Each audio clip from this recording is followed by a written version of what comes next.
Hey folks, Jimmy here, aka Palette of the Dead. Welcome back to the channel and welcome back to another Mortal Realms video. As per usual with all these videos, if you like them, hit that like button, subscribe to the channel and drop a comment down below. It's greatly appreciated and it goes a long way as well to help the channel. Now, without further ado, we are on issue 57 and we have them Hexwraiths. Probably one of the coolest Nighthaunt units. They are really cool. I really like them.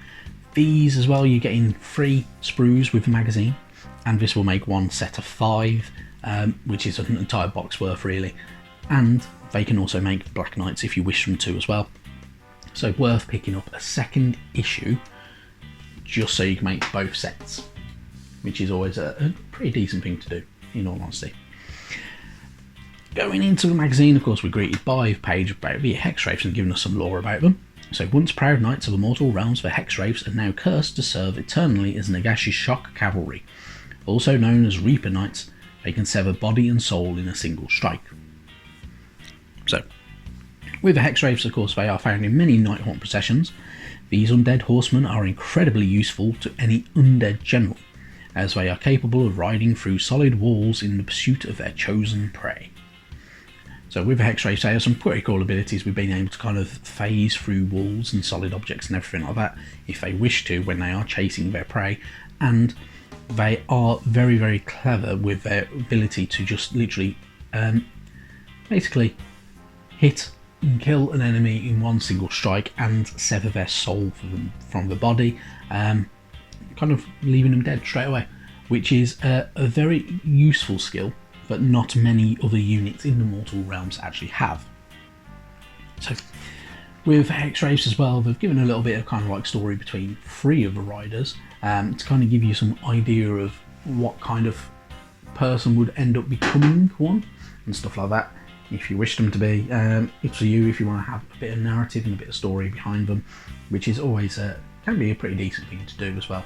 Gives you kind of like a campaign overall arc and everything. So of course they are the Riders of Death, and speed is one of the greatest weapons of a Nighthaunt. Hexwraiths, Dreadblade Harrows and Black Coaches fall upon the enemies with sudden fury. This causes fear and panic, sowing anarchy in the enemy before they even have a chance to react. In the hands of a cunning general, a Nighthaunt procession can devastate an army in moments.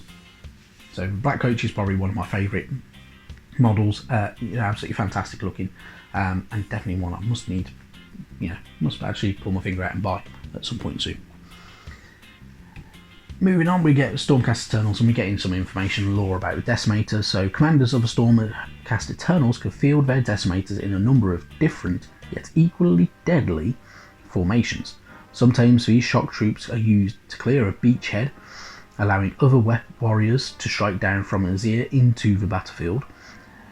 When the enemy must be totally annihilated, Decimators are grouped with Retributors and Protectors in a battalion known as the Devastation Brotherhood. So, with the Decimators, these are the very heavily armoured Stormcast Eternals, kind of like the Retributors and stuff like that we've had already, and they carry these big massive axes and mace and stuff like that as well, which we get a bit of information on this page. So the Thunder Axes are the signature weapon of the Decimators, and these enormous weapons can cleave through multiple foes in a single heavy swing. This allows Decimators to dispatch vast swaths of troops in only a few whirling blows. And then the Starsoul Mace is mentioned as well, which swung into the foe. The Starsoul Mace blasts the soul of its target out of its body, slaying them instantly.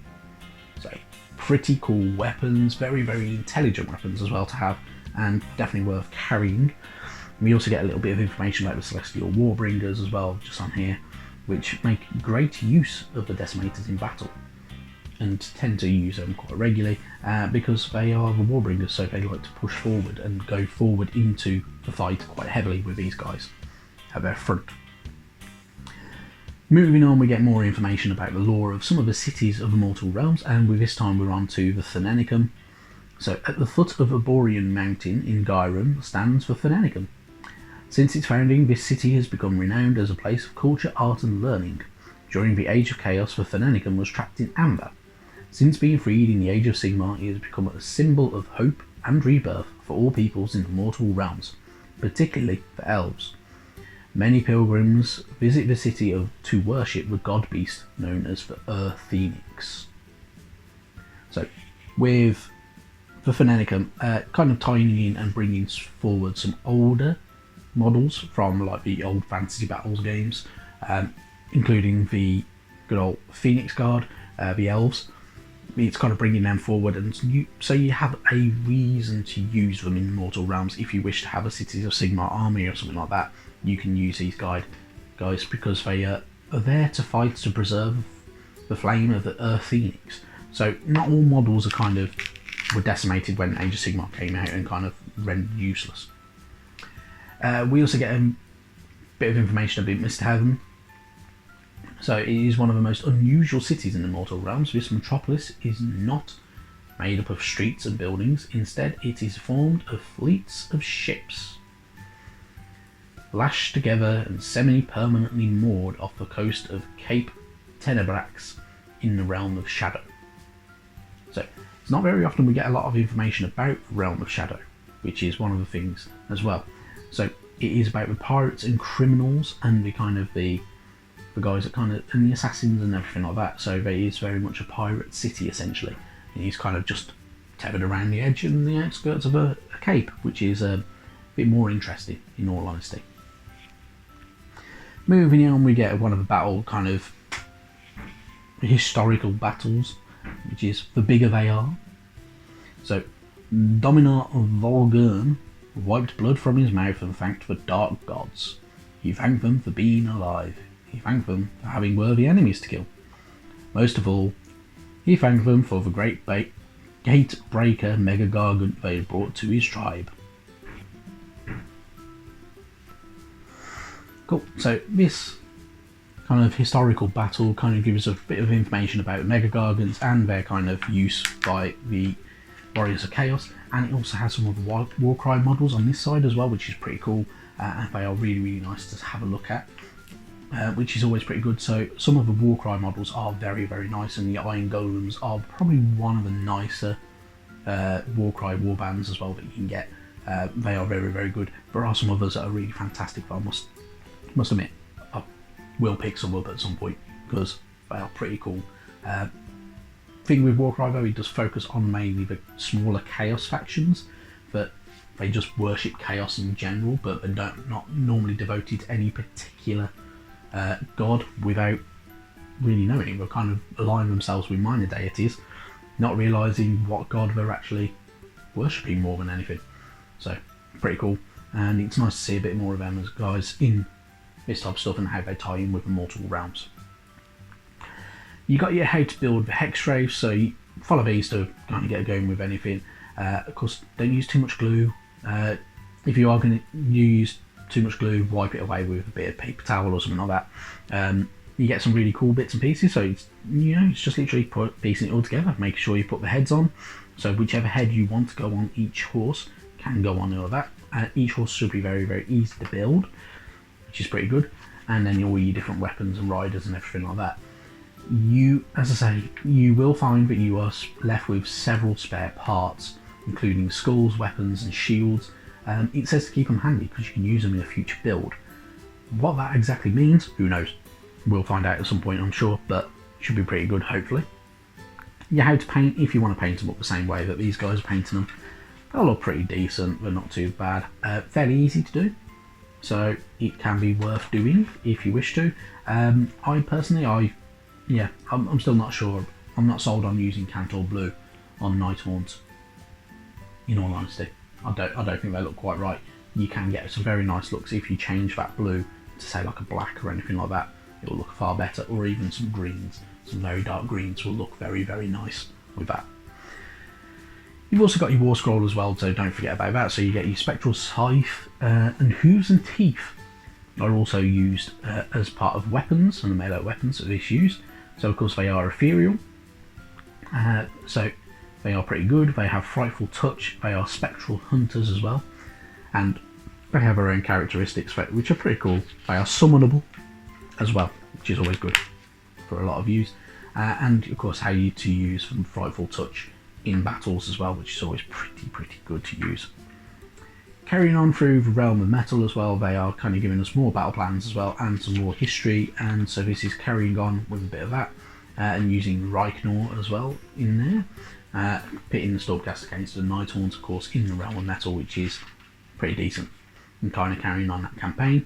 And if you want to have the battle plan itself, you got the Lightning War, so you have multiple options of different armies that you can field though, so it's up to you how you want to do it.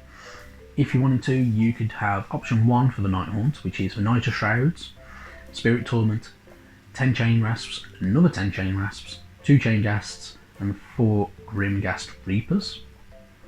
Or option 2 is Riders of Reichner, so you can have Reichner the Grim Hailer, Knight of the Shrouds on Ethereal Steed, 2 Dreadblade Harrows, and then the 5 new Hexwraiths that we've got, if you wish them to. Stormcast Eternals also have 2 options as well, so you can have the Hailstorm Battery, which of course is 1 Lord Ordinator, 1 unit of 3 Castigators, and the Celestar Ballista. Night Quester, another Celestar Ballista, 3 Gryphounds and 3 Retributors.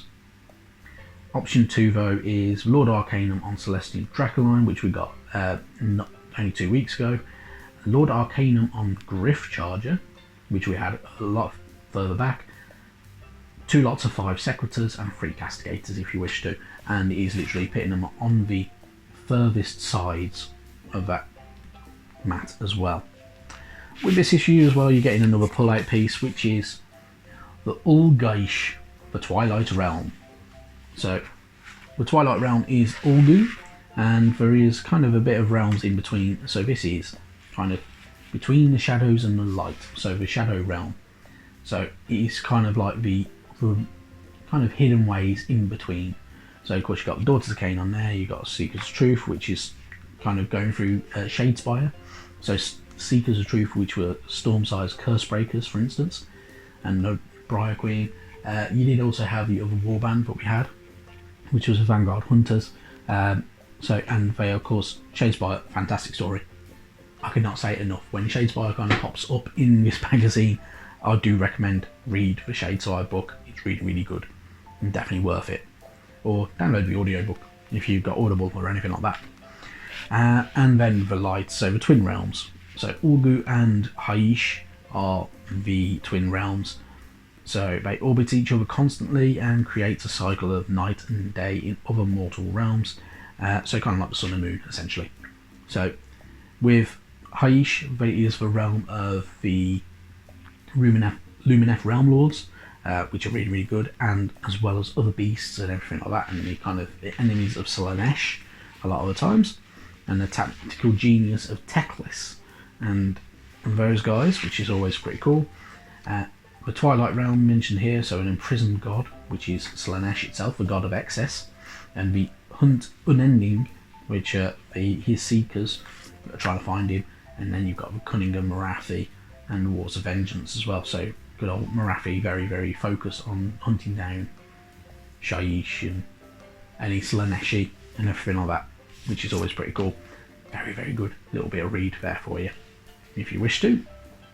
And moving on, so next week we get Garibert Crimson and Retributor Armour, we already know that, and we get a new battle mat as well.